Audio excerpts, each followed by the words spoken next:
La cocina de Magnolia Grove Plantation había sido testigo de 43 banquetes de acción de gracias, pero ninguno como el que mi Jefferson serviría el 25 de noviembre de 1867. Las enormes calderas de hierro fundido que habían hervido innumerables litros de agua para lavar la ropa, fundido grasa para hacer jabón y preparado comidas para cientos de esclavos, pronto cumplirían un propósito que sus fabricantes nunca habían previsto. Al atardecer de ese día, 4 hombres estarían muertos, y la mujer que había pasado 30 años alimentando sus apetitos finalmente saciaría su propio hambre de justicia. Antes de sumergirnos en una de las historias de venganza más impactantes de la historia de Estados Unidos, necesito que hagan algo.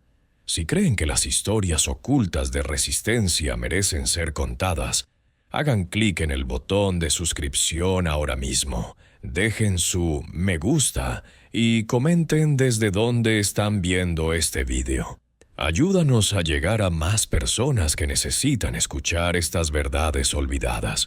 Mi Jefferson medía 1,50 metros descalza, pero su presencia llenaba cada rincón de la cocina de la plantación como el humo de un fuego de grasa. A sus 48 años, sus manos tenían las cicatrices de innumerables quemaduras causadas por hornillos calientes y agua hirviendo. Su espalda se había curvado tras décadas de inclinarse sobre ollas, y sus ojos guardaban secretos que podían arder más que cualquier llama que ella cuidara. Llevaba cocinando para la familia Beaumont desde los 18 años, traída a Georgia desde los mercados de esclavos de Charleston, con una reputación de habilidades culinarias que podían hacer que incluso el pan duro supiera a gloria.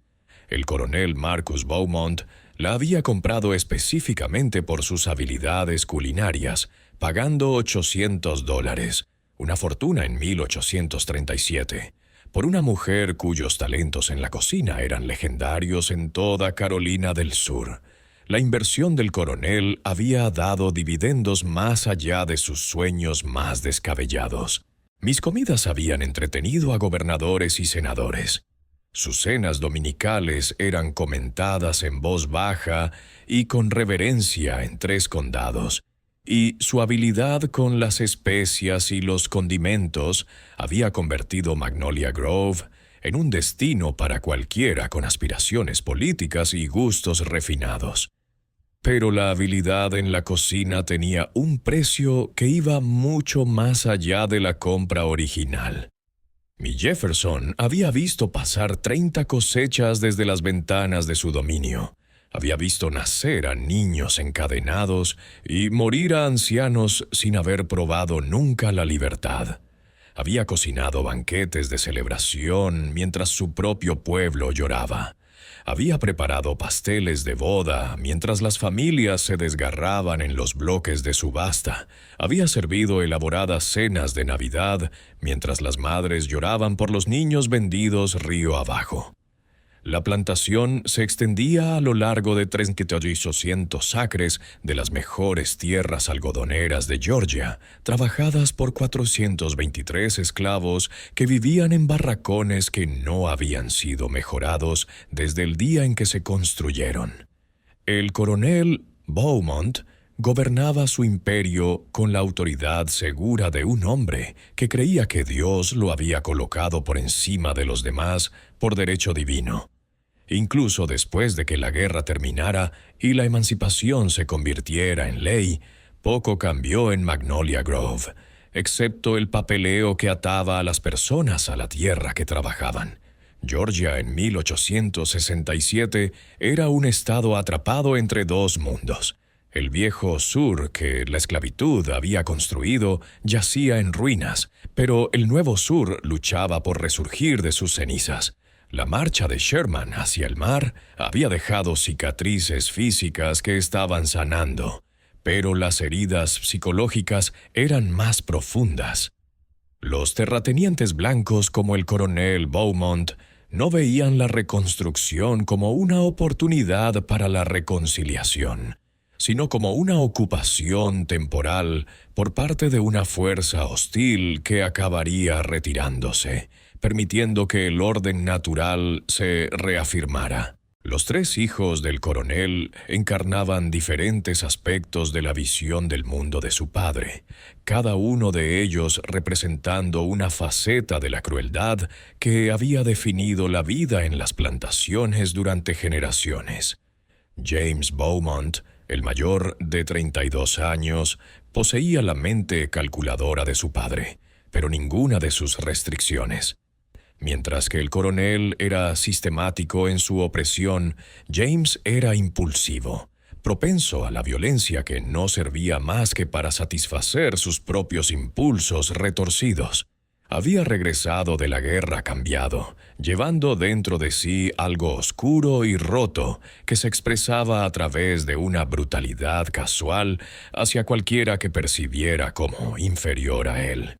Robert Beaumont, de 29 años, era el intelectual de la familia, un hombre capaz de citar las escrituras y la filosofía para justificar cualquier atrocidad.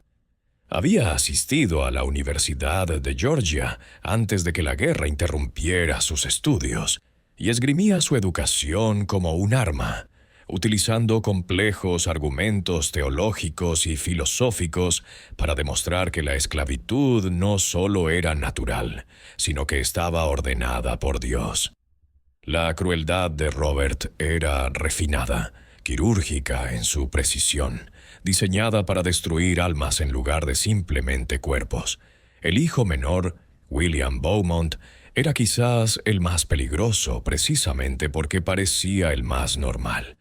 A sus 25 años tenía un encanto natural y una sonrisa rápida que lo hacían popular en los círculos sociales. Pero bajo su agradable apariencia se escondía la misma capacidad para el mal que corría en la sangre de la familia.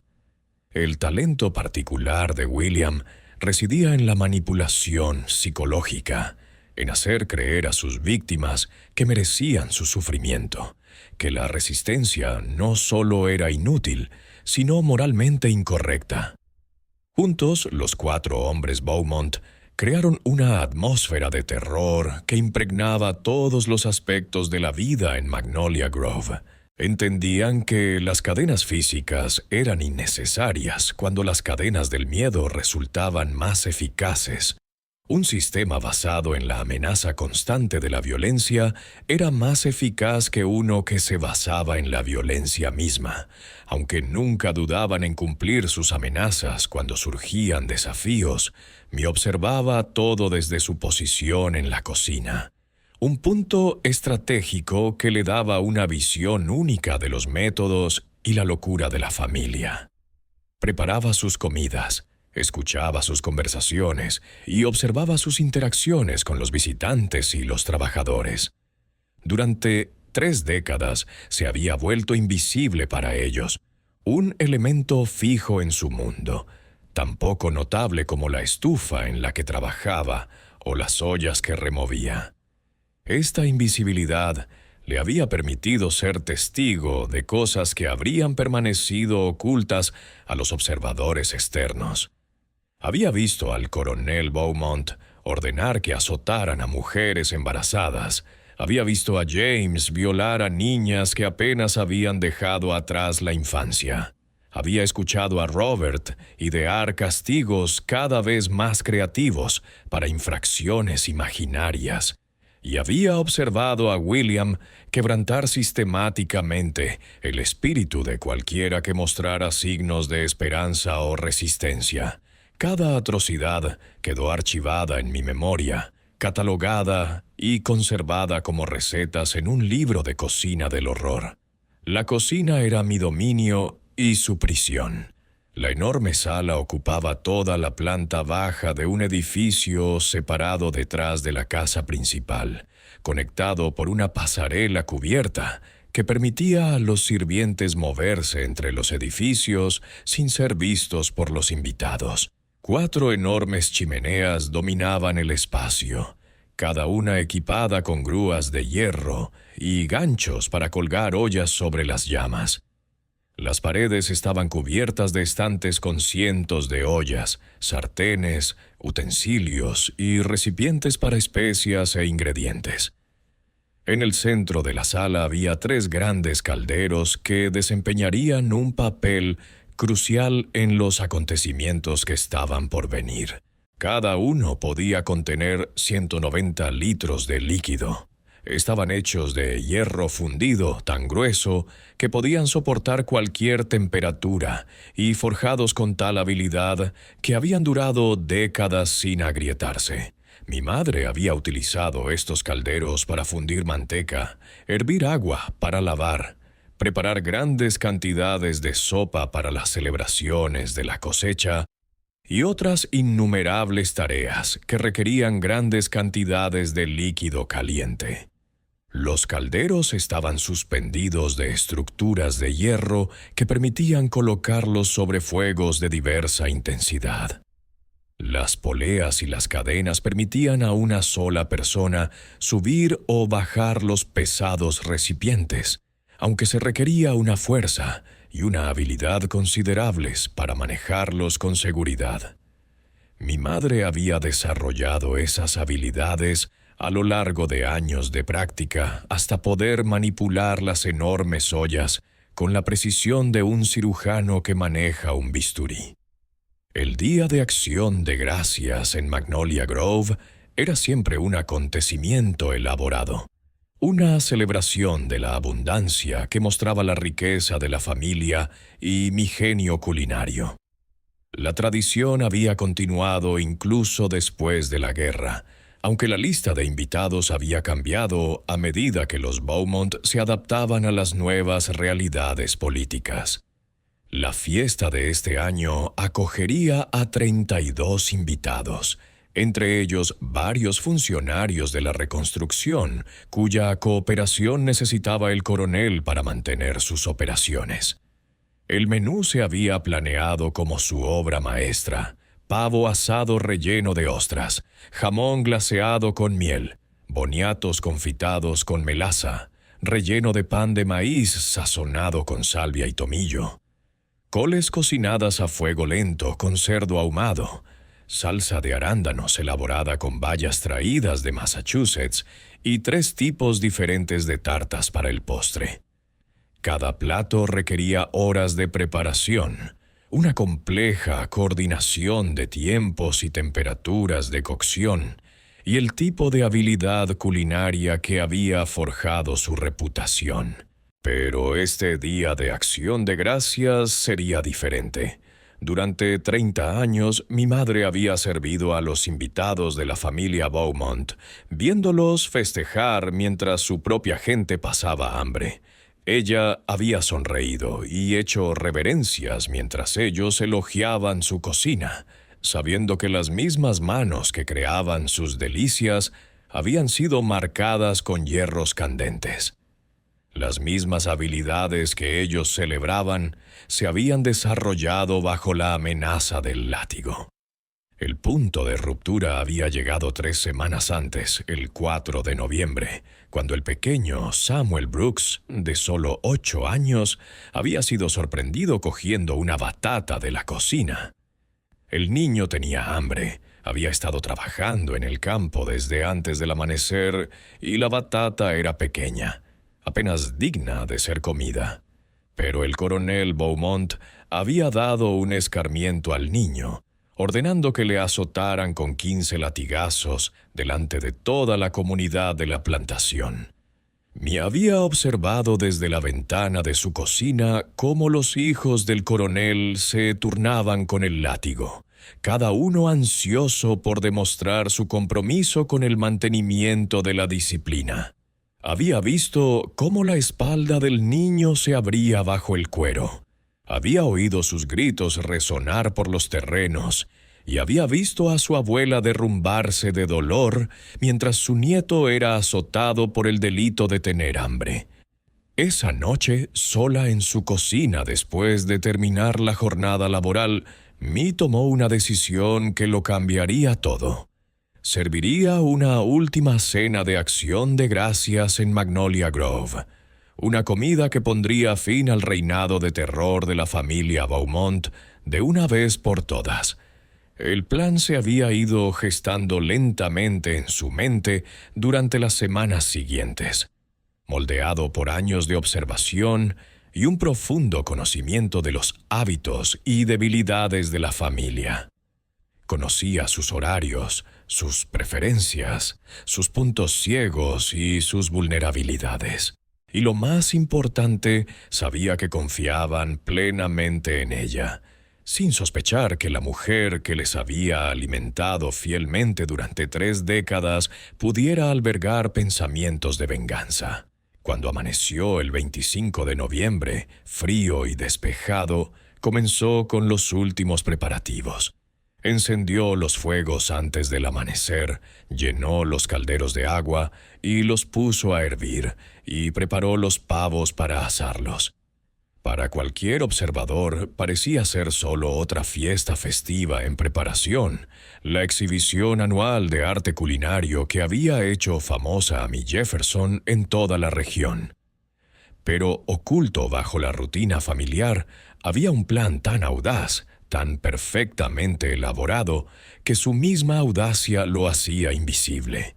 4 hombres se reunirían alrededor de la mesa de acción de gracias, esperando celebrar su continuo dominio, sin imaginar que su cocinera había preparado un festín muy diferente, uno en el que ellos serían el plato principal. La historia de mi Jefferson no comenzó en las cocinas de Magnolia Grove, sino en los arrozales de Charleston, donde su madre, Clara Ara, trabajaba con el agua hasta las rodillas bajo el abrasador sol de Carolina del Sur. Clara Ara había sido traída de África Occidental cuando era niña, una de las miles que sobrevivieron al viaje para acabar esclavizadas en las plantaciones de arroz que hicieron de Charleston una de las ciudades más ricas de Estados Unidos. Llevaba consigo las tradiciones culinarias de su tierra natal, complejas combinaciones de especias, técnicas para preparar arroz y verduras y, lo más importante, el conocimiento de qué plantas podían curar y cuáles podían matar. Clara Ara transmitió estos secretos a su hija durante los momentos robados entre el amanecer y la salida del sol, cuando los capataces aún dormían la mona y los demás esclavos comenzaban a despertarse. A la tenue luz de los barracones, le enseñó a identificar las hierbas por el tacto y el olfato, a comprender las propiedades de las raíces y las bayas, a crear sabores que pudieran hacer que incluso la harina de maíz más gruesa supiera a manjar. Pero lo más importante es que le enseñó a su hija que el conocimiento era poder y que una cocinera que comprendía sus ingredientes tenía la vida y la muerte en sus manos. Cuando tenía 8 años, Clara Ara fue vendida a una plantación de azúcar en Luisiana, separada de su hija sin previo aviso ni despedida. Lo último que logró susurrarme antes de que los traficantes de esclavos la subieran a una barcaza con destino a Nueva Orleans fue una receta, no de comida, sino de justicia. ¿Recuerdas la adelfa, niña?, dijo, con una voz apenas audible por encima del sonido de las cadenas y los llantos. Son flores hermosas, pero todas sus partes traen la muerte. Cuando llegue el momento sabrás qué hacer. Nunca volvió a ver a su madre, pero llevó consigo las palabras de Clara Ara como un talismán durante toda su infancia y hasta su edad adulta. Aprendió a cocinar de las mujeres mayores de la casa de Charleston, donde creció, desarrollando habilidades que superaban incluso sus considerables destrezas. A los 15 años, su reputación se había extendido por toda la ciudad. Y cuando el coronel Beaumont vino en busca de una cocinera digna de sus ambiciosas aspiraciones sociales, ella fue el premio que estaba decidido a reclamar.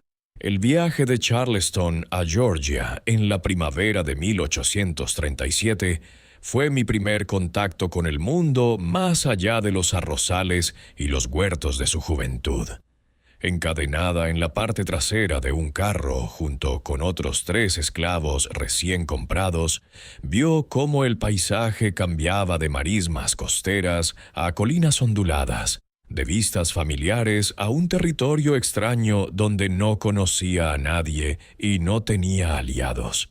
El coronel Beaumont cabalgaba junto al carro en su preciado semental, ofreciendo ocasionalmente agua o sombra, no por amabilidad, sino para proteger su inversión.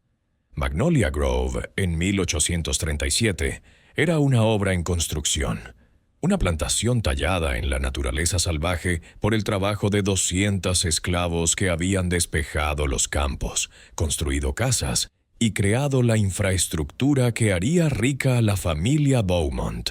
La casa principal se erigía como un monumento blanco a la riqueza y el poder, con sus columnas visibles a kilómetros de distancia a través de los ondulados campos de algodón.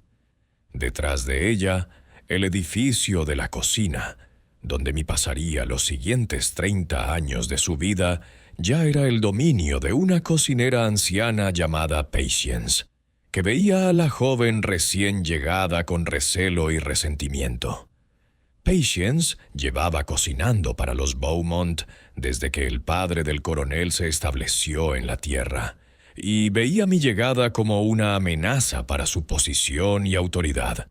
La anciana convirtió mis primeros años en una prueba constante y en una humillación deliberada, obligándola a demostrar su valía a través de retos cada vez más difíciles. Pero me aprendió de cada prueba, absorbiendo no solo técnicas culinarias, sino también la sutil dinámica de poder y sumisión que regía la vida en la plantación. La relación entre el cocinero y el amo era única en la jerarquía de la esclavitud.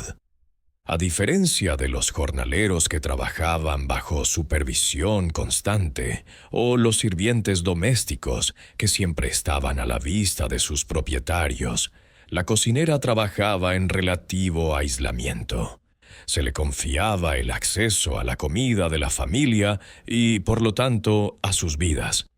Esta confianza conllevaba privilegios, mejores alojamientos, comida de calidad superior, regalos ocasionales de telas o joyas, pero también escrutinio y sospecha. Duke, que decepcionaba, podía ser vendida al sur, a las plantaciones de azúcar, donde la esperanza de vida se medía en años en lugar de décadas. Mai comprendía instintivamente esta dinámica, mostrándose agradecida y sumisa mientras observaba cuidadosamente todo lo que la rodeaba.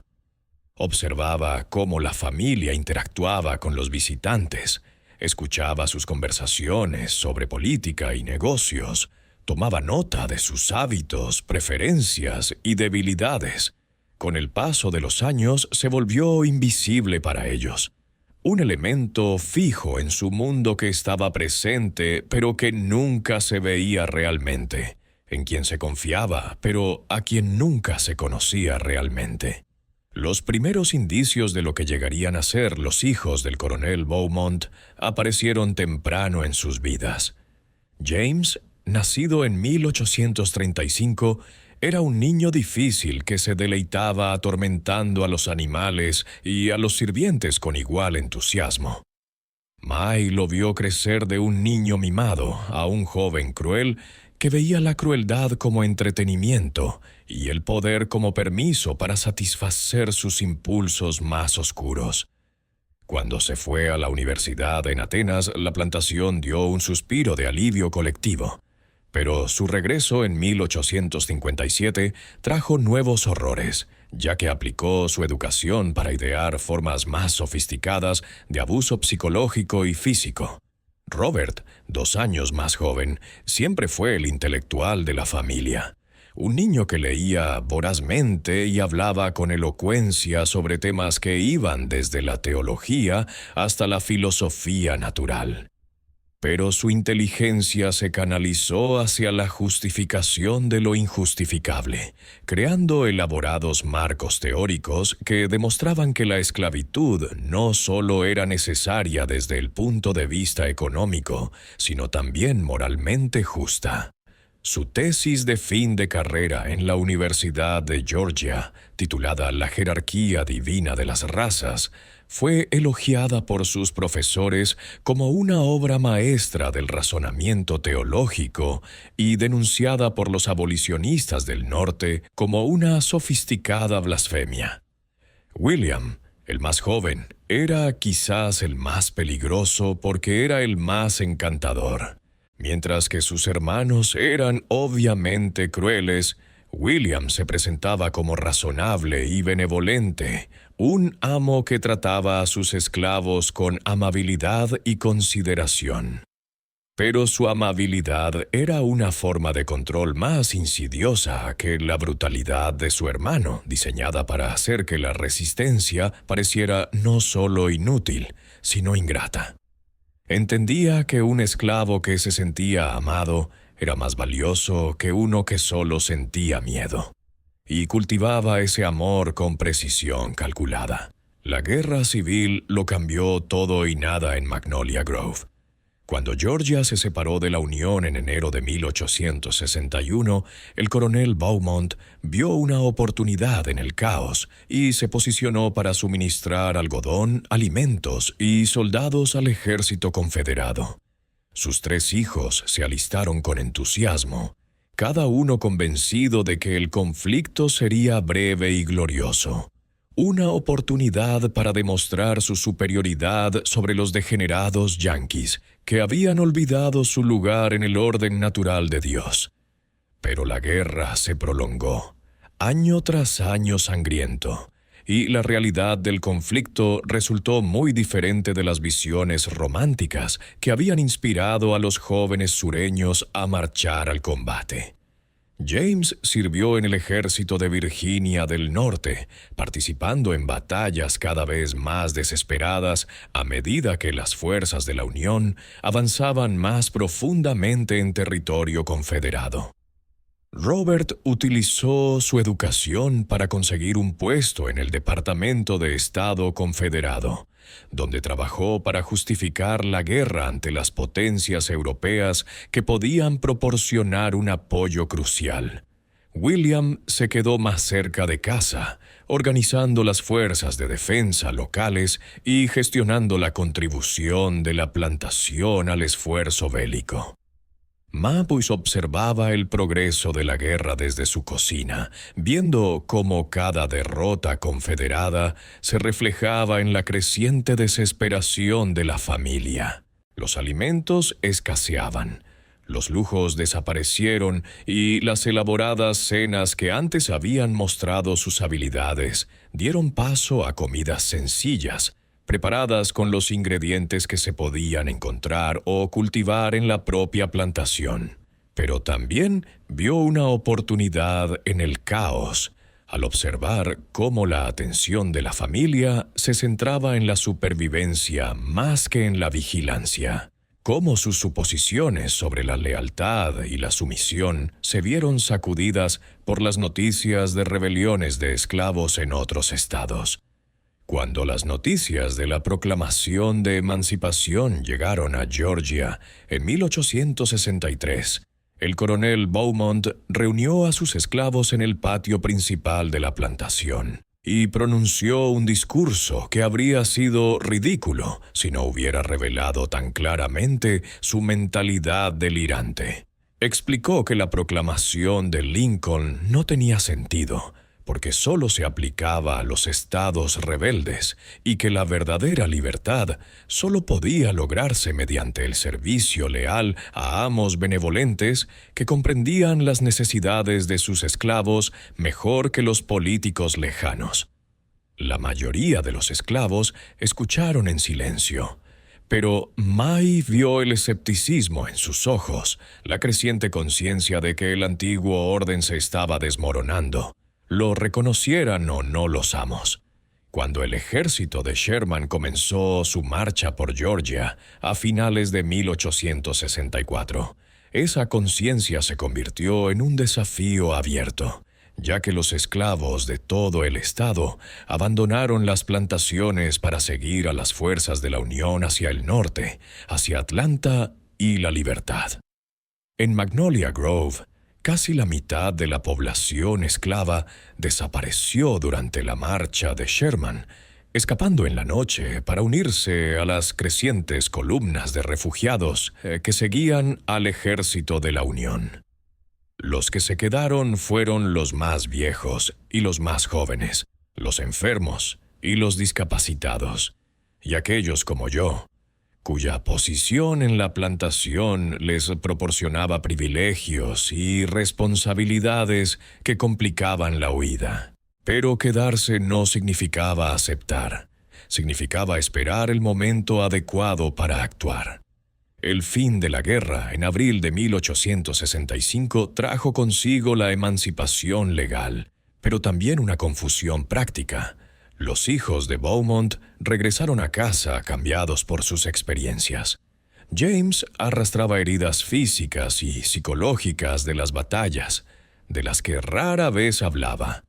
Robert estaba amargado por el colapso del marco intelectual que había justificado su visión del mundo, mientras que William luchaba por mantener su encantadora fachada ante la devastación económica y social. El coronel Beaumont se adaptó a la nueva realidad con el pragmatismo de un hombre que había sobrevivido a la guerra y la derrota. Si ya no podía tener esclavos, contrataría trabajadores.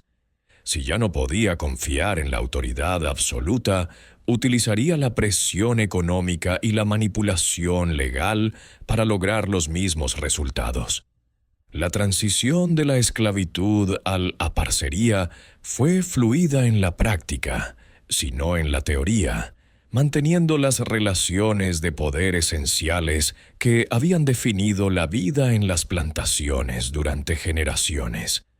Para mí, la emancipación significaba una elección a la que nunca se había enfrentado antes.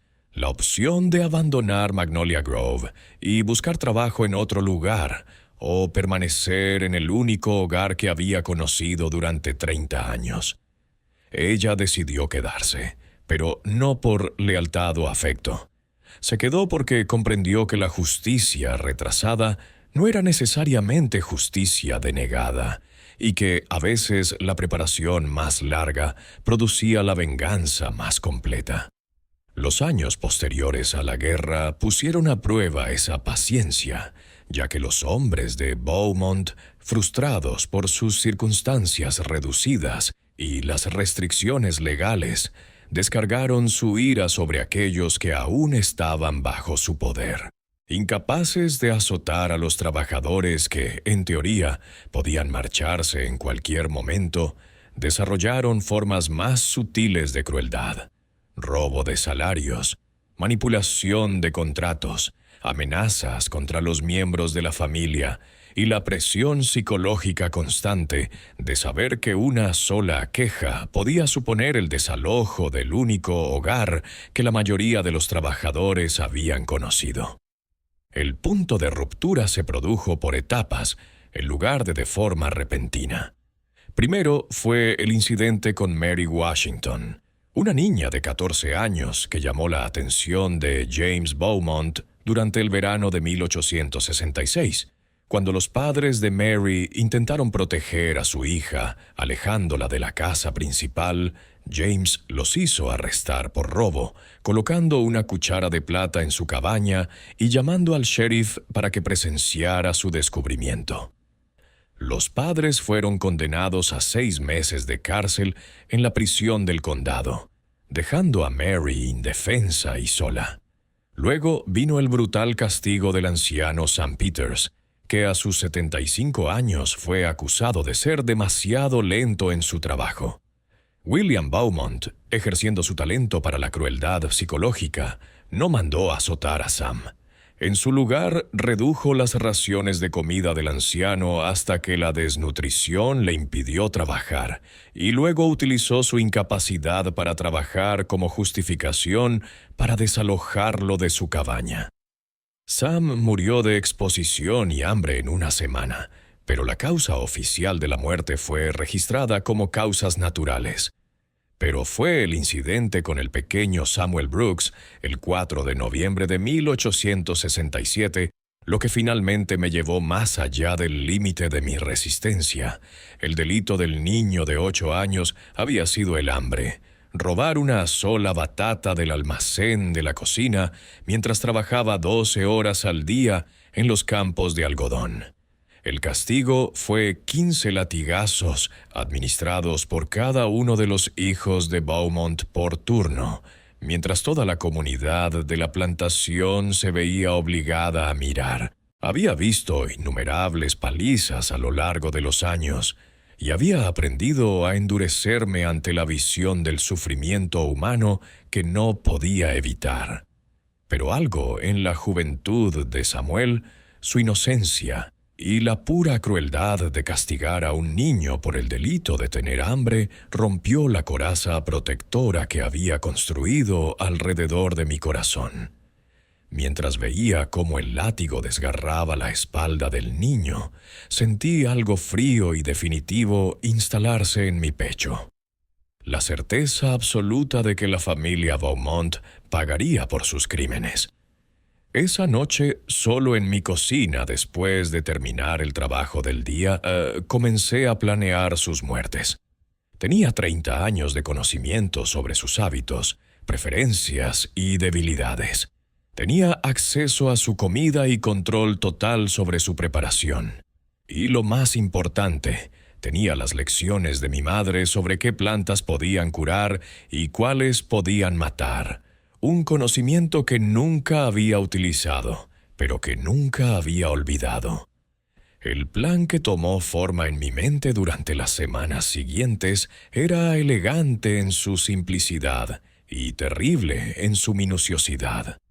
La cena de acción de gracias sería la ocasión perfecta, una celebración de la abundancia y la gratitud que se convertiría en un festín de justicia.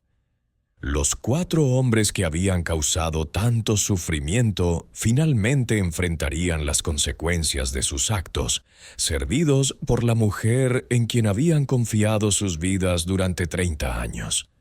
A medida que se acercaba el 25 de noviembre, hice los preparativos finales con la cuidadosa atención al detalle que me había convertido en una cocinera legendaria.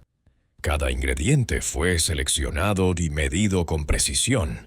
Cada paso del proceso fue planeado y ensayado hasta que pudo ejecutarse a la perfección. La ironía era perfecta. Los hombres de Beaumont morirían como habían vivido, consumiendo el trabajo de aquellos a quienes habían oprimido, sin darse cuenta de que su última comida era también su día del juicio final.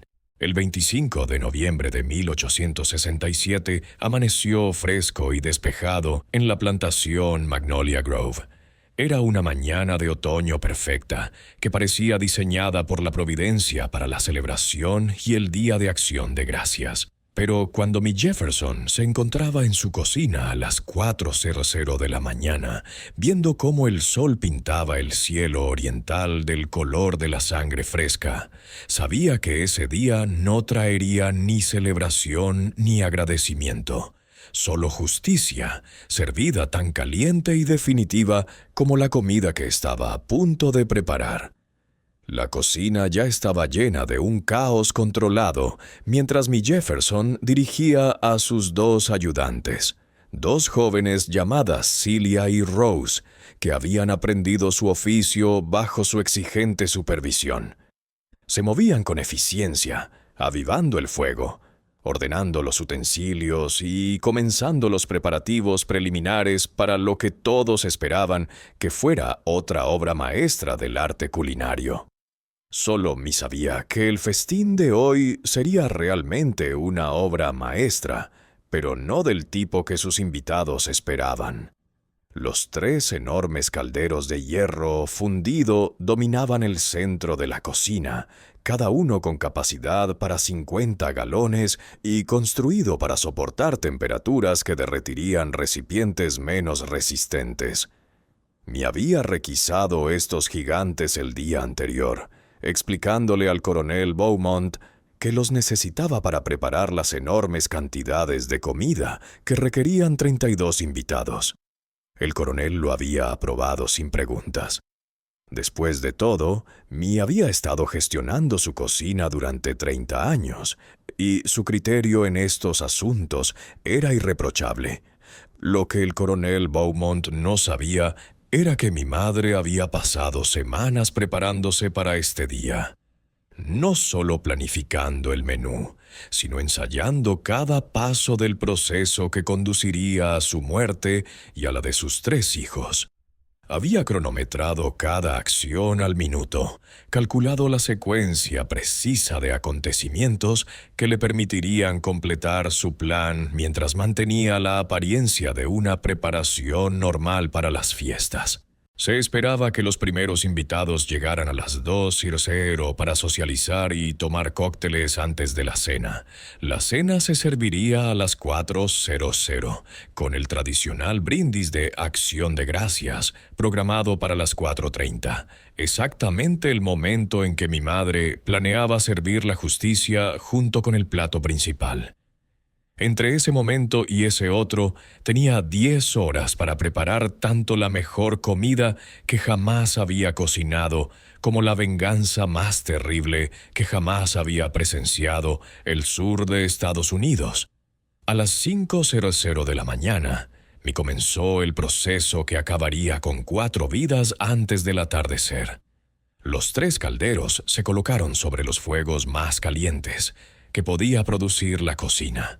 Se llenaron de agua y se pusieron a hervir. Para cualquier observador, esto parecía perfectamente normal. Las grandes cenas requerían enormes cantidades de agua caliente para cocinar verduras, hacer salsas y lavar los platos. Nadie sospechaba que esos calderos en particular se estaban preparando para un propósito muy diferente. Mientras el agua se calentaba, mi madre centró su atención en los componentes tradicionales de la fiesta de Acción de Gracias. Se limpiaron, sazonaron y prepararon para asar 4 pavos enormes. Se rellenaron sus cavidades con una mezcla de pan de maíz, salvia y ostras que la había hecho famosa en toda Georgia. Se glaseó el jamón con miel y azúcar moreno. Se prepararon boniatos para confitar y se elaboró salsa de arándanos con bayas que habían viajado en tren desde Massachusetts. Si estás disfrutando de la historia tanto como yo, no olvides suscribirte al canal, dejar tu me gusta y activar la campana de notificaciones para recibir más historias como esta. A las 8:00, la cocina funcionaba como una sinfonía bien orquestada de precisión culinaria. Celia trabajaba en la estación de preparación de verduras, pelando y cortando la montaña de productos necesarios para el festín. Rose se ocupaba de los hornos de pan, asegurándose de que el pan de maíz y los panecillos estuvieran perfectamente dorados cuando fuera necesario. Y ella misma se movía entre las estaciones, como una directora de orquesta, coordinando todos los aspectos de la comida, mientras se preparaba en secreto para la sinfonía más oscura que culminaría los acontecimientos del día. El agua de los 3 calderos había alcanzado un hervor intenso, y la superficie bullía con una energía violenta que me recordaba la rabia que se había ido acumulando en su corazón durante 3 décadas. El vapor se elevaba de los recipientes en nubes blancas, llenando la cocina de un calor húmedo que hacía que todas las superficies se volvieran resbaladizas por la condensación. La temperatura de la habitación subía constantemente a medida que los fuegos bajo los calderos ardían con mayor intensidad. A las 10:00, mi madre dio su primer paso decisivo hacia la venganza. Con el pretexto de preparar una salsa especial para el pavo, sacó un pequeño frasco de cristal de su escondite detrás de los barriles de flores. El frasco contenía un fino polvo blanco que parecía bastante inocuo. Podría haber sido sal o azúcar, o cualquiera de una docena de ingredientes comunes para cocinar. Pero este polvo era algo mucho más peligroso. Un extracto concentrado de flores de adelfa que mi madre había estado preparando durante semanas. Su madre le había enseñado que la adelfa era hermosa, pero mortal. Todas las partes de la planta contenían glucósidos cardíacos que podían detener el corazón humano a los pocos minutos de su ingestión. Una sola hoja era suficiente para matar a un hombre adulto, y me había concentrado la esencia de docenas de hojas en el polvo que ahora sostenía en sus manos.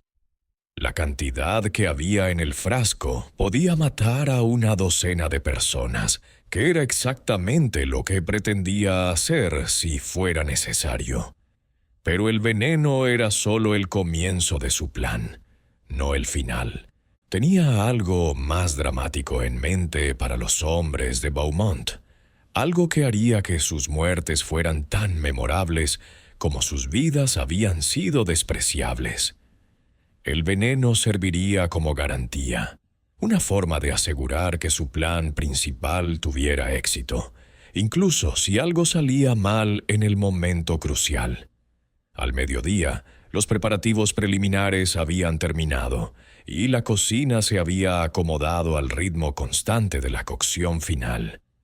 Los pavos se asaban hasta alcanzar un dorado perfecto, con la piel crujiendo con cada rociado. El jamón se caramelizaba bajo su glaseado de miel, y las batatas comenzaban a transformarse en los dulces confitados que habían forjado mi reputación. Para cualquier observador externo, esto no era más que otro ejemplo de su legendaria habilidad.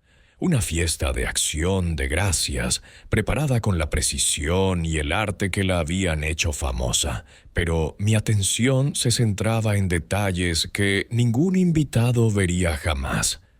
La posición de los calderos con respecto a la puerta del comedor. La temperatura del aceite que se calentaba en dos de los recipientes, no agua como todos suponían, sino grasa de cerdo fundida que serviría para un propósito muy diferente al de la cocina normal. El momento en que los hombres de Beaumont entrarían en la cocina, justo cuando su plan alcanzara su clímax mortal. A la 1:00, los primeros invitados comenzaron a llegar a Magnolia Grove, con sus carruajes subiendo por el camino circular en una nube de polvo y hojas otoñales. Podía oír sus voces a través de las ventanas de la cocina. La charla educada de políticos y hombres de negocios que se habían reunido para celebrar otro año exitoso de ganancias extraídas del trabajo de personas a las que consideraban apenas humanas. Entre ellos se encontraban 3 funcionarios de la reconstrucción cuya cooperación necesitaba el coronel para mantener sus operaciones.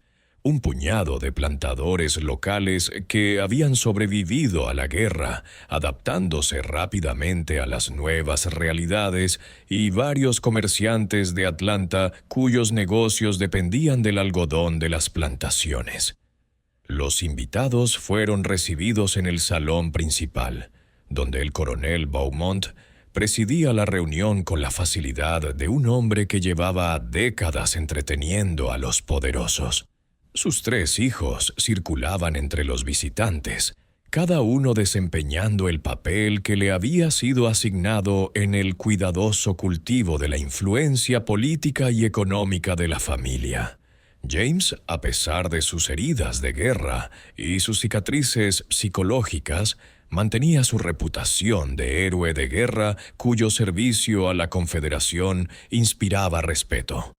Robert impresionaba a los visitantes con su discurso intelectual sobre teología y filosofía, William cautivaba a todos con su ingenio y su aparente sensibilidad, presentándose como el tipo de sureño ilustrado en quien se podía confiar para gestionar la transición de la esclavitud a la libertad. Ninguno de ellos pensó en la mujer que estaba en la cocina preparando su última comida. Mi Jefferson era simplemente parte del fondo, tan invisible y fiable como las estufas en las que trabajaba o los cuchillos que manejaba con tanta precisión letal. No tenían ni idea de que ella escuchaba cada palabra que decían, catalogando cada risa que celebraba su continua prosperidad, anotando cada referencia casual a los trabajadores cuyo esfuerzo hacía posible su comodidad. A las 2:30 Mi hizo los últimos preparativos. El aceite de 2 de los calderos había alcanzado la temperatura perfecta, lo suficientemente caliente como para causar la muerte instantánea, pero no tanto como para salpicar peligrosamente cuando se introdujeran los cuerpos. El tercer caldero seguía lleno de agua hirviendo. Un método de reserva por si el aceite resultaba insuficiente. Había colocado ganchos de hierro y cadenas cerca de cada recipiente, herramientas que necesitaría para completar su plan una vez que los hombres de Beaumont estuvieran muertos. El veneno se había mezclado cuidadosamente en una salsa especial que solo se serviría a los 4 miembros de la familia. Mi había preparado recipientes separados, idénticos en apariencia, pero con contenidos muy diferentes. Los invitados recibirían la salsa normal, hecha con la grasa del pavo y harina. Los hombres de Beaumont recibirían la muerte disfrazada de hospitalidad, la última comida que consumirían jamás. A las 3 de alto, Mi envió a Celia y Rose a hacer unos recados inventados que las mantendrían fuera de la cocina durante las siguientes 2 horas. Afirmó que necesitaba tiempo a solas para dar los últimos retoques a sus obras maestras, una petición que nadie cuestionó dada su reputación de perfeccionista. En realidad, necesitaba privacidad para lo que estaba a punto de suceder. Privacidad que garantizara que ningún testigo inocente quedara traumatizado por la justicia que estaba a punto de impartir. A las 3:30, el coronel Beaumont hizo su tradicional visita previa a la cena a la cocina, un ritual que había realizado en todas las comidas importantes durante los últimos 30 años. Entró con la confianza despreocupada de un hombre que inspecciona su dominio, asintiendo con aprobación al ver el festín perfectamente preparado que esperaba a sus invitados. «Magnífico como siempre», dijo, utilizando el tono de voz que reservaba para elogiar una propiedad valiosa. «Puedo oler el pavo desde el salón. Nuestros invitados están debidamente impresionados. Gracias, coronel», respondió ella, sin que su voz transmitiera la ira que ardía en su corazón. «Todo estará listo puntualmente». El coronel se acercó para inspeccionar los distintos platos, dando la espalda a la mujer que le había servido fielmente durante 3 décadas. No vio cómo ella cogía el pincho de hierro que se había estado calentando en las brasas. Nunca sintió el golpe que le clavó 15 centímetros de metal al rojo vivo en la base del cráneo y profundamente en el cerebro. Cayó al suelo sin emitir ningún sonido, muerto tan rápidamente que su cuerpo no tuvo tiempo de registrar el dolor ni la sorpresa. Uno menos, quedan 3. James Beaumont entró en la cocina 5 minutos más tarde, atraído por la curiosidad al ver que su padre no regresaba al salón. Me encontró de pie, tranquila, junto a la cocina, removiendo una olla de salsa como si nada inusual hubiera sucedido. «¿Dónde está papá?», preguntó mirando alrededor de la cocina con los ojos sospechosos de un hombre cuya experiencia en la guerra le había enseñado a esperar el peligro en lugares inesperados. «Dijo que volvería enseguida», respondió con suavidad. James se adentró en la cocina y supo que vería el cuerpo de su padre en cuestión de segundos. Ella estaba preparada para él. El mismo pincho de hierro, aún caliente por las brasas, aún letal en sus manos expertas. Pero James era más joven y estaba más alerta que su padre. Y cuando vio la sangre que se acumulaba bajo la cabeza del coronel, se giró con los reflejos agudizados por 4 años de combate. La pelea fue breve pero feroz. James agarró la pistola que llevaba en la cadera, pero May fue más rápido y le clavó el pincho en la garganta con una estocada que lo habría matado al instante si hubiera dado en el blanco. Él desvió el golpe con el antebrazo, gritando cuando el metal caliente le quemó la camisa y le abrazó la carne, pero consiguió sacar su arma a pesar del dolor. May no le dio tiempo a usarla. Cogió una olla con grasa hirviendo de la cocina y le arrojó el contenido a la cara y al pecho, y la grasa sobrecalentada se le pegó a la piel como napalm. James gritó y se tambaleó hacia atrás, arañándose la cara quemada, olvidando la pistola en su agonía. Fue entonces cuando May demostró el verdadero alcance de su plan. Con la fuerza que le daban 30 años de trabajo en la cocina, agarró a James por la cintura y lo arrastró hacia el caldero más cercano. El aceite que contenía estaba a la temperatura perfecta, lo suficientemente caliente como para matar al instante, pero no tanto como para provocar salpicaduras violentas que pudieran alertar a los comensales del comedor. James se dio cuenta de lo que estaba pasando justo antes de que Mee lo empujara de cabeza al aceite hirviendo. Su grito se cortó abruptamente cuando su rostro y la parte superior de su cuerpo se sumergieron bajo la superficie, y el aceite lo abrazó como el beso mortal de una amante. Su cuerpo se convulsionó una vez, 2 veces, y luego se quedó quieto cuando la grasa sobrecalentada detuvo su corazón y hirvió la sangre de sus venas. 2 menos, quedan 2. Robert y William llegaron juntos, alertados por el único y breve grito que se le escapó a James antes de que el aceite lo silenciara para siempre.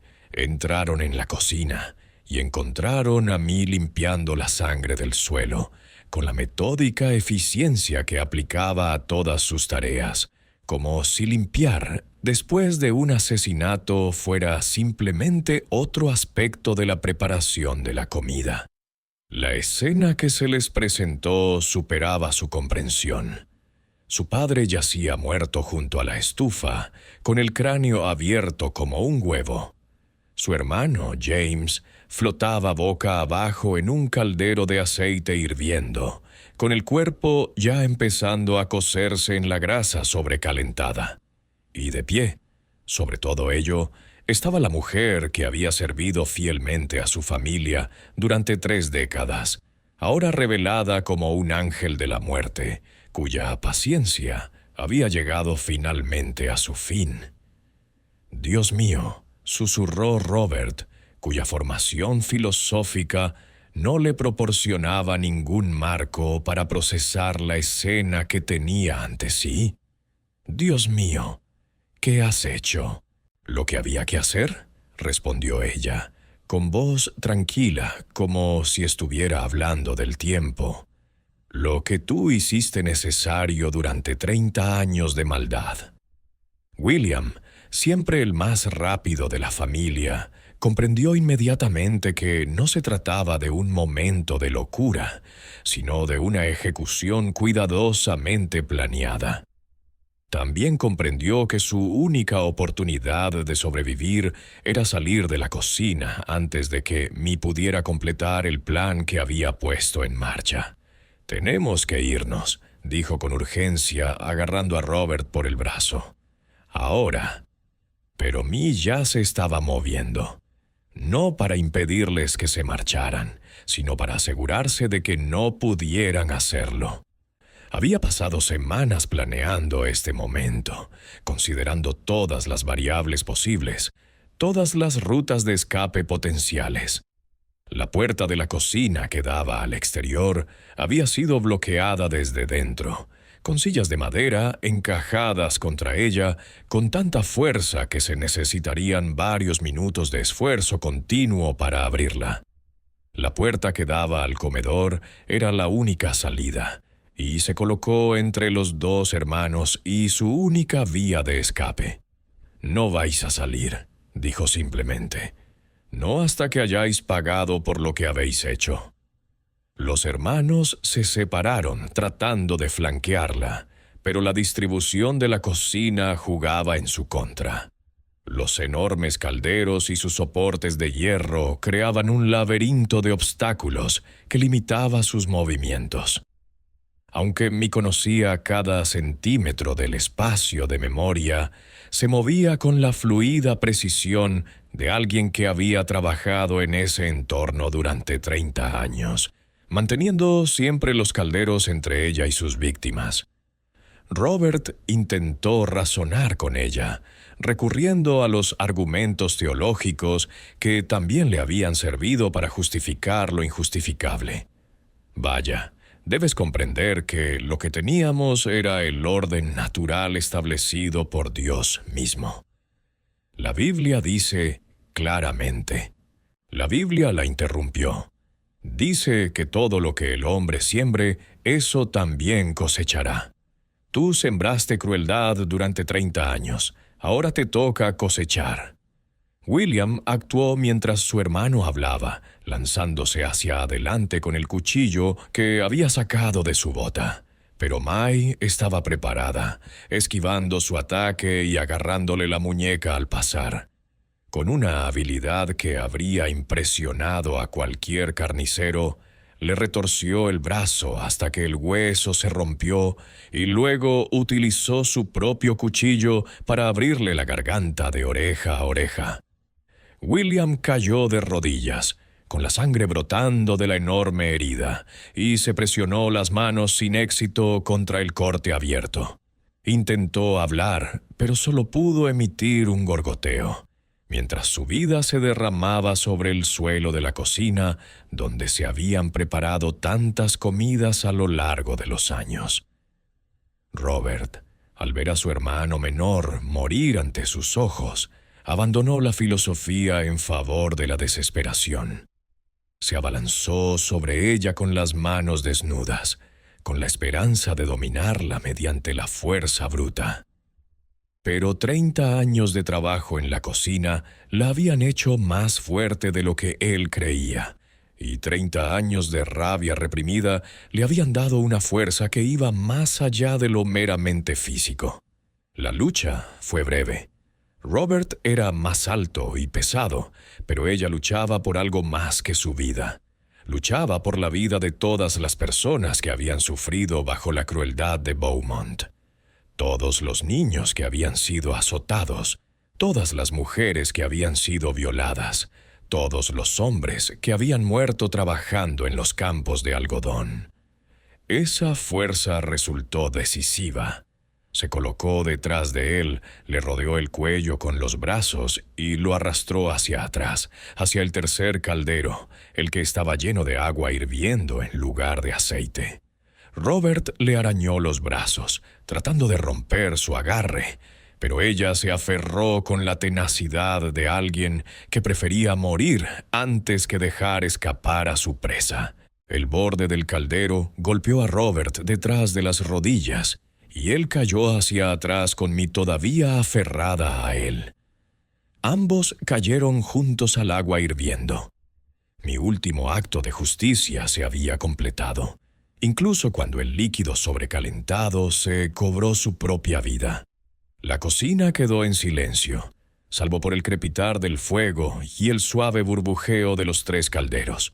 4 hombres yacían muertos, uno con una brocheta clavada en el cráneo, otro hervido en aceite, otro con la garganta cortada y otro ahogado en agua hirviendo.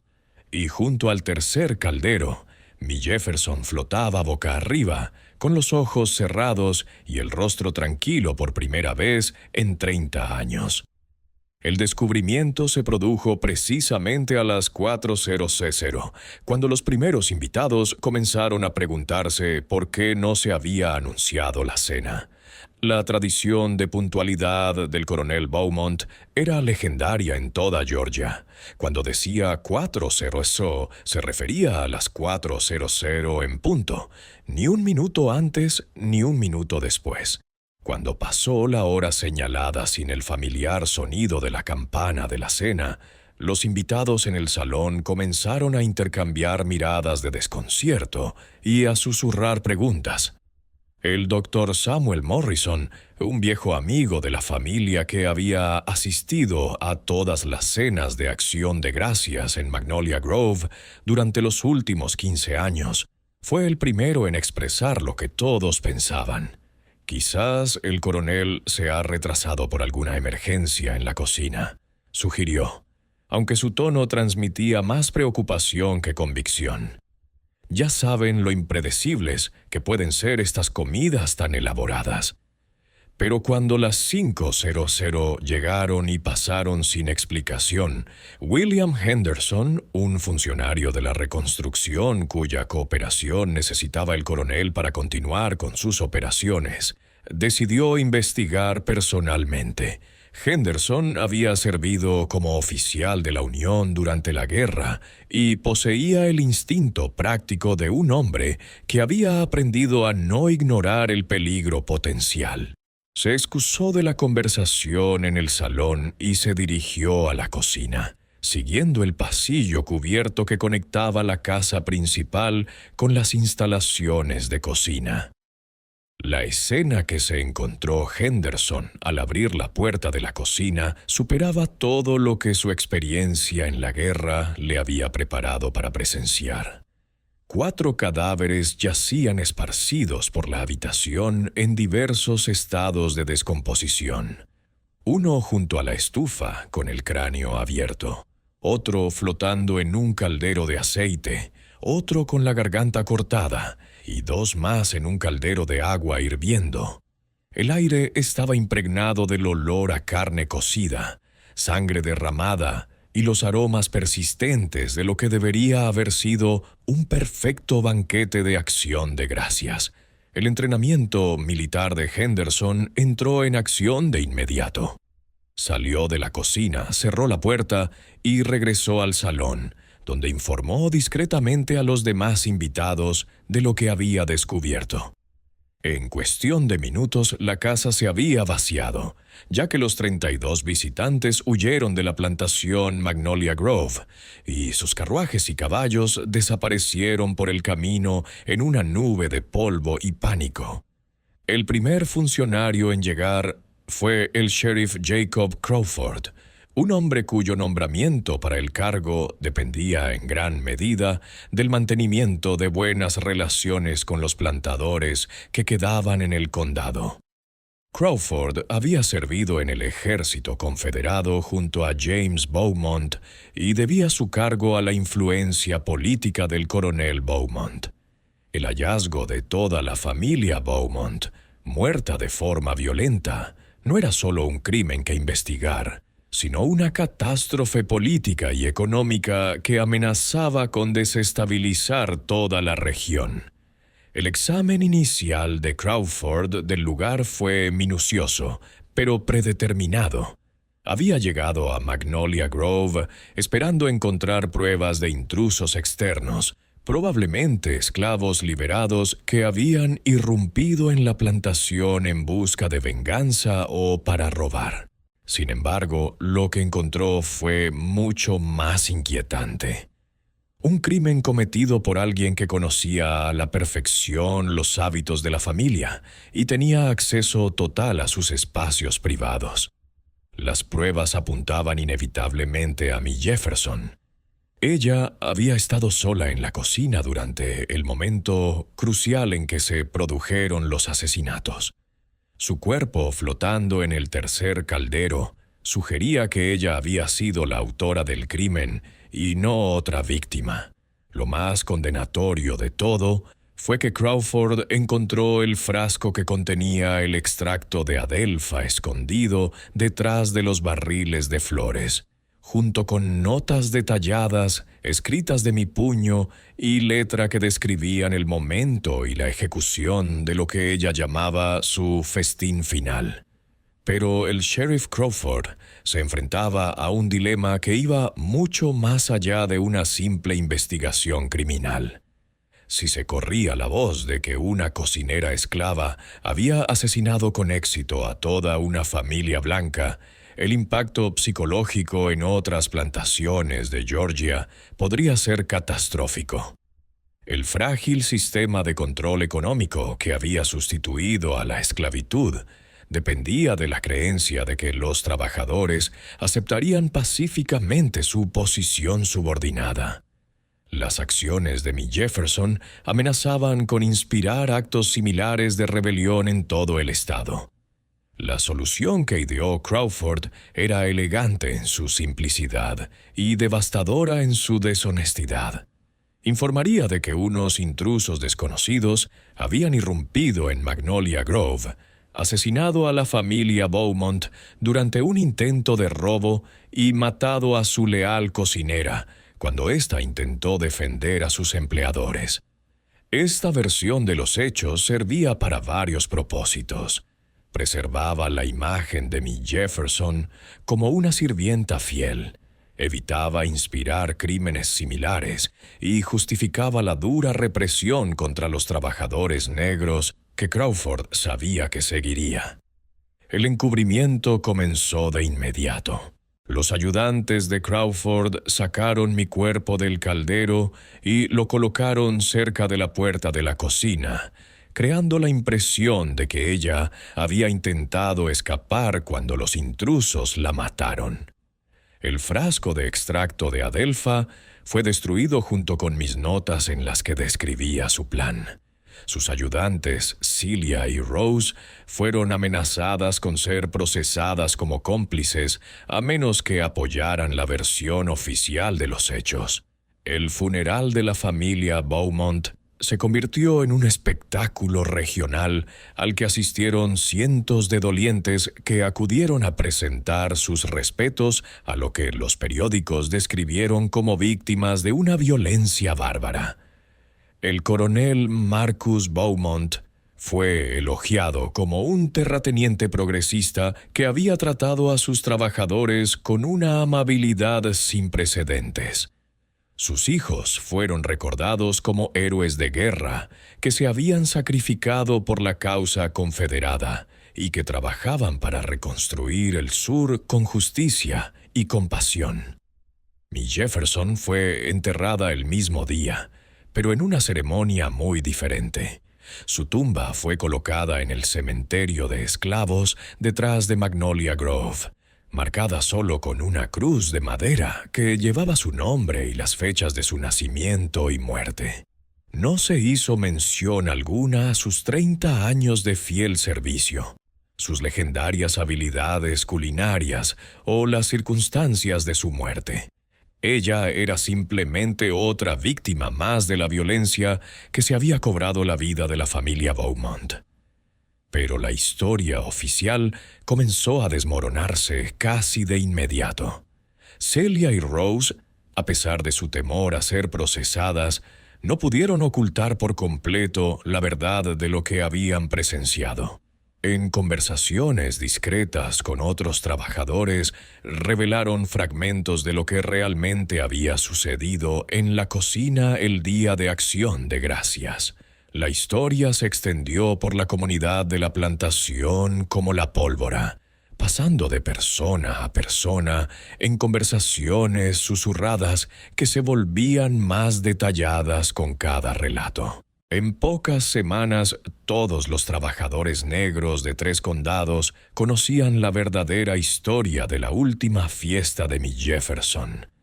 Sabían de los 30 años de agravios acumulados, de la cuidadosa planificación que había hecho posible su venganza y del valor que la había llevado a sacrificar su propia vida por la justicia. Y lo que es más importante, comprendieron que la versión oficial de los hechos era una mentira diseñada para proteger el mismo sistema que había hecho necesarias mis acciones. El impacto económico de la muerte de la familia Beaumont fue inmediato y severo. La plantación Magnolia Grove, sin el liderazgo que la había hecho rentable, comenzó a derrumbarse en cuestión de meses. Los capataces que quedaron se mostraron incompetentes para gestionar los complejos sistemas que habían mantenido en funcionamiento la explotación, y los trabajadores comenzaron a marcharse en busca de oportunidades en otros lugares. En la primavera de 1868, la plantación estaba en bancarrota y sus tierras se vendían poco a poco para pagar a los acreedores. Pero el impacto psicológico fue aún más significativo. En toda Georgia y en todo el sur, los trabajadores negros que se habían resignado a su destino bajo el sistema de aparcería comenzaron a reconsiderar sus opciones. Si una mujer podía desafiar con éxito la estructura de poder que los oprimía, tal vez fuera posible una resistencia organizada.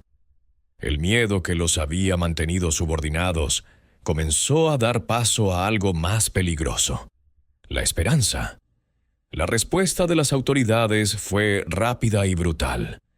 A los pocos días de los asesinatos de Beaumont, patrullas de hombres blancos armados comenzaron a recorrer el campo, aparentemente en busca de los intrusos que habían cometido el crimen, pero en realidad intimidando a cualquier trabajador negro que pudiera sentirse inspirado por mi ejemplo.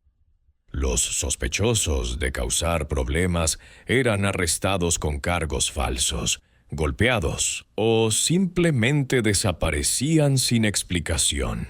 La represión fue especialmente severa en las plantaciones donde la productividad de los trabajadores había disminuido o donde había denuncias de insubordinación. Los gerentes que antes habían recurrido a la presión económica para controlar a sus trabajadores ahora recurrían a la violencia física. Convencidos de que solo el terror podía impedir la propagación de la rebelión, la breve esperanza que había seguido a la emancipación dio paso a un reinado de terror que se prolongaría hasta bien entrado el siglo XX. Sin embargo, la historia de mi Jefferson se negó a morir. A pesar de los esfuerzos oficiales por suprimir la verdad, a pesar de la campaña de terror diseñada para impedir su propagación, y a pesar de la reescritura de la historia para presentarla como una víctima en lugar de una vengadora, su leyenda siguió inspirando la resistencia en toda la región. Los padres contaban a sus hijos la historia de la cocinera, que finalmente había hecho justicia a sus opresores.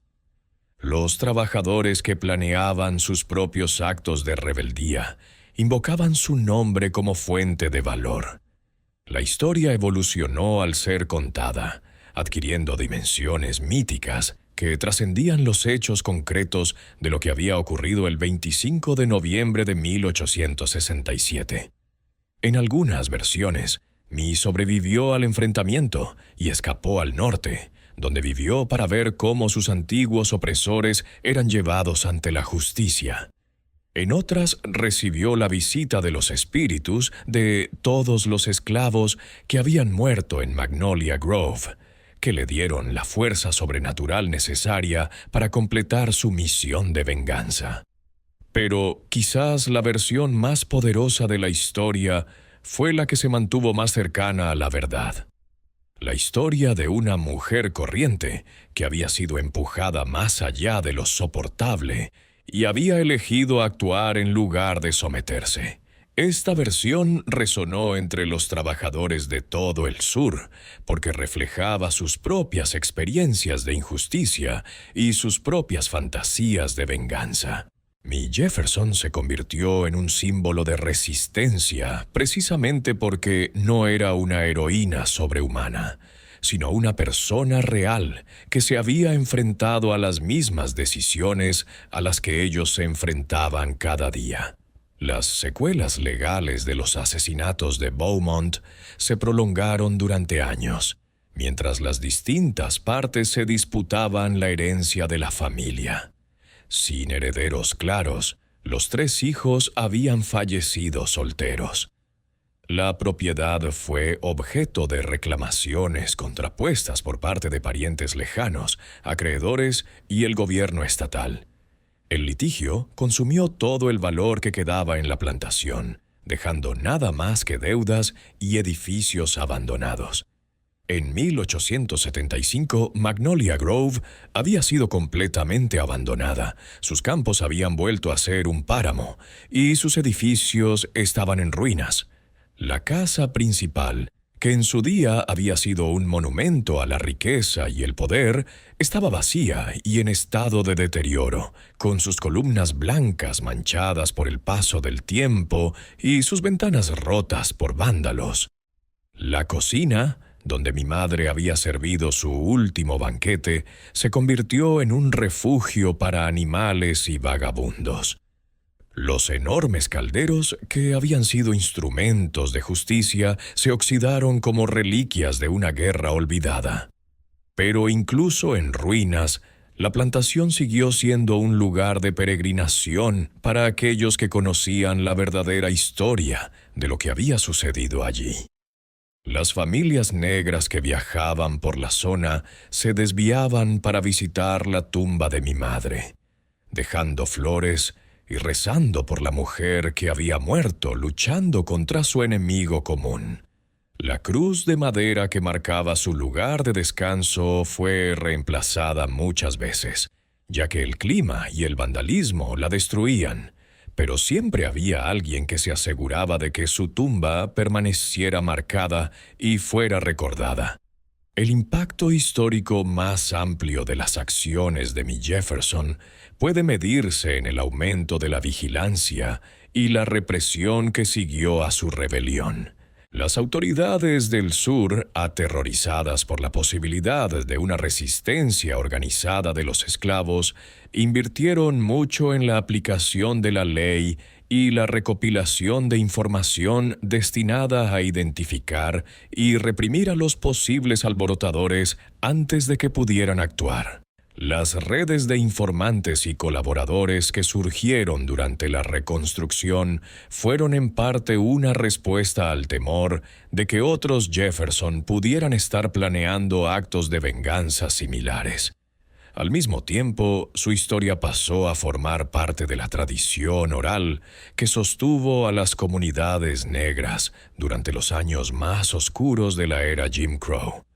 Cuando los recursos legales fallaban y la acción política resultaba imposible, la gente podía recordar que al menos una persona había desafiado con éxito el sistema que los oprimía. Su ejemplo proporcionó tanto inspiración como lecciones prácticas sobre la importancia de una planificación cuidadosa, un conocimiento íntimo de los enemigos y la voluntad de pagar el precio definitivo por la justicia. El movimiento por los derechos civiles de los años 50 y 60 redescubrió la historia de mi Jefferson, cuando los activistas buscaban precedentes históricos para su propia lucha contra la opresión. Su imagen apareció en carteles y publicaciones que celebraban la resistencia negra a la esclavitud y la segregación. Los cantantes folk compusieron baladas sobre su última fiesta, y los dramaturgos escribieron interpretaciones dramáticas de su vida y su muerte. Pero quizás el homenaje más adecuado a mi Jefferson fue el simple hecho de que su historia hubiera sobrevivido. A pesar de los esfuerzos oficiales por suprimirla, a pesar de la reescritura de la historia para presentarla como una víctima en lugar de una vengadora, a pesar del paso de más de un siglo desde su muerte, la gente aún recordaba lo que había hecho y por qué lo había hecho. En una sociedad que quería olvidar la realidad de la esclavitud y sus secuelas, su historia servía como un incómodo recordatorio de que la opresión engendra resistencia y que la justicia, cuando es negada por la ley, a veces encuentra otros medios de expresión. Hoy en día, la plantación Magnolia Grove solo existe como una nota al pie de la historia, su ubicación marcada por estudios arqueológicos, pero sus edificios se derrumbaron o fueron demolidos hace mucho tiempo. El cementerio de esclavos donde fue enterrada Miss Jefferson se ha conservado parcialmente como parte de un proyecto histórico que documenta la vida de los esclavos en Georgia. Su tumba, ahora marcada con una lápida adecuada, gracias a las donaciones de organizaciones comunitarias, lleva una sencilla inscripción.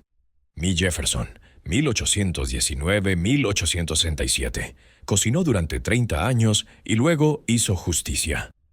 La inscripción refleja tanto la duración de su servicio como la naturaleza repentina y violenta de su rebelión, pero no transmite la complejidad de su historia, las décadas de cuidadosa observación que hicieron posible su plan, el valor moral necesario para sacrificar su propia vida por la justicia y la forma en que sus acciones inspiraron a otros a resistir su propia opresión. Esas dimensiones de su legado no perduran en monumentos oficiales, sino en la lucha continua por la igualdad y la justicia que ella ayudó a inspirar.